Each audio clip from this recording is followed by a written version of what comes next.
And welcome back. She's here to encourage the love of reading. I could use some encouragement in that regard, but we're talking more specifically about young kids. Okay, her name is Jennifer Madigan, a blogger with Mommy's Trying. Hello, Jennifer. Yes, hello. Good to have you on the show. Thank you for having me. Mommy's Trying.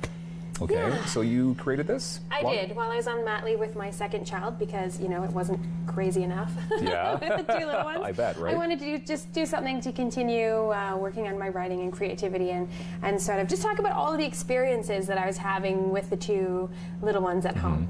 So how long has it been then? So how old is the second? He's almost 2. 2 years so of age. It's been about a year and a half of this. Yeah, so you have your hands full. I do. Because you've got 2 children. Yes, that's right. Yeah. So the little guy's almost 2 and my daughter just turned 5, so she's in kindergarten now. That is a handful, for sure. Is it difficult to get kids into reading?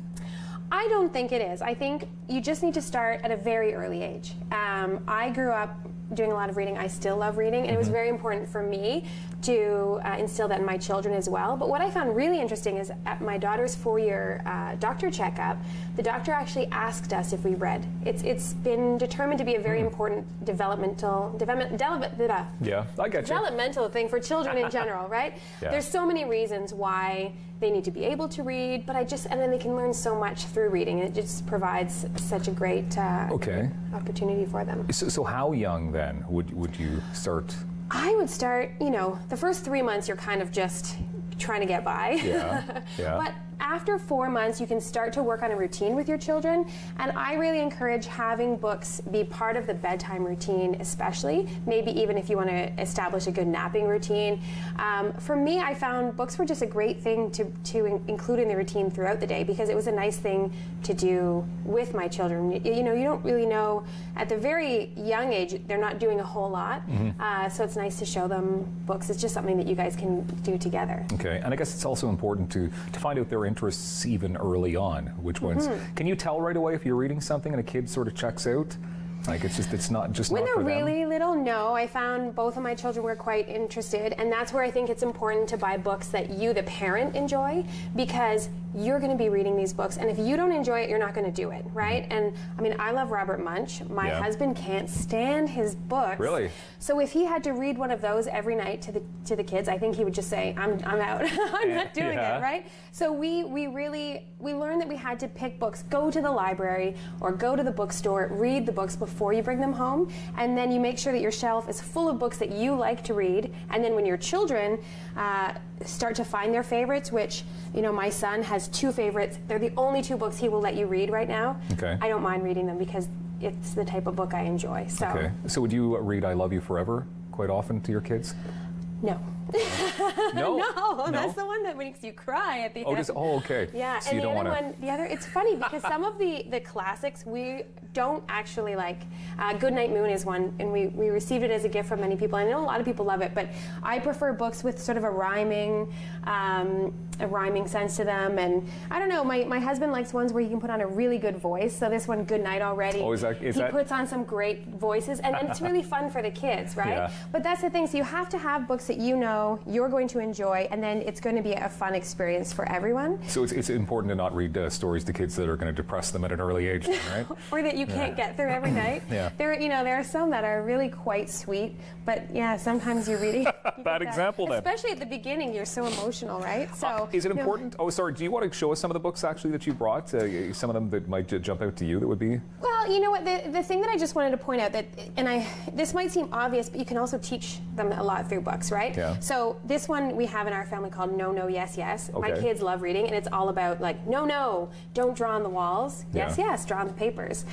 My kids love it. I worry that they laugh a lot when I say no, no. Yeah. Does it give them ideas of what not to do? Well, I wondered about that, but my daughter never did any of it. And we can always, you bring the book into your day-to-day. So if they're doing something wrong, you say, no, no, don't do that. Yes, yes. Yeah. So, and the other one that we liked is, it's called You Get What You Get. Oh, nice. And inside it's You Get What You Get and You Don't Throw a Fit. And we started talking just when my daughter was 4, so a bit older. And there's a really good lesson in this. And there's some that are more subtle. Little Blue Truck we love. It's a family favorite for all of us. And there's the story really tells you about making sure you're kind to everyone and saying hello, and in the end they might help you out, and so that's really great. Other ones are just a lot more fun.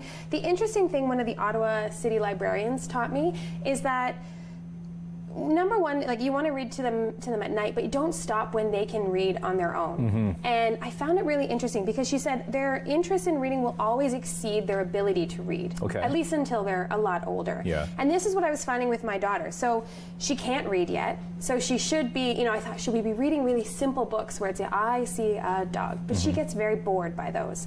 And what she wants to read are these Thea Stilton chapter books, which are far above her level, but she really enjoys them. And you want to really encourage the love of reading. So what we do now, we read, you know, one of the simple books, and then we read a few chapters from her Thea Stilton books. Thea Stilton. Yeah, Thea Stilton. So I love this idea, and I really hope my kids will let me, of reading to your children, you know, well into their teens. I don't know if they'll let me do that, but you know, it's a bonding moment, right? I love it. We cuddle up on the bed and we read our books, and imaginations are going, and you can talk about it after. It's something. It's a special time for us. Well, it's a very special family. Memories are made of that, of course. And I even recall, like as a kid, like Christmas time, you'd bring out the Christmas books and you'd start reading those around the tree or whatever, right? Yeah, exactly. You got some sales going on the weekend as well. Yes. So this weekend, Pleasant Park Public School and Hawthorne Public Schools are having a used book sale. So it's a great opportunity to refresh your bookshelf. And the books are only from 50 cents to $2, so it's really inexpensive. It makes reading accessible to everybody. So it's Friday evening from 5:30 to 8, I believe, and on Saturday 9 to 1:30. And there's also a bake sale and some chili if you want to have lunch on Saturday, and coffee. Sounds fun. So yeah, and it's fun. And you know what? Because the books are so inexpensive, it's a fun opportunity too to go with your kids and say, pick whatever you want, right? Yeah. You spend $5 and they get a stack of books to take home. To break the budget. No, exactly. Mummy'strying.ca. Yes, that's is the place to go to find out more helpful tips and everything to do with you having 2 young children and balancing a career and everything else. So, Jennifer Madigan, thank you very much for being here today on Daytime. Thanks for having me. We appreciate your time. Coming up, more Daytime as always right here on Rogers TV.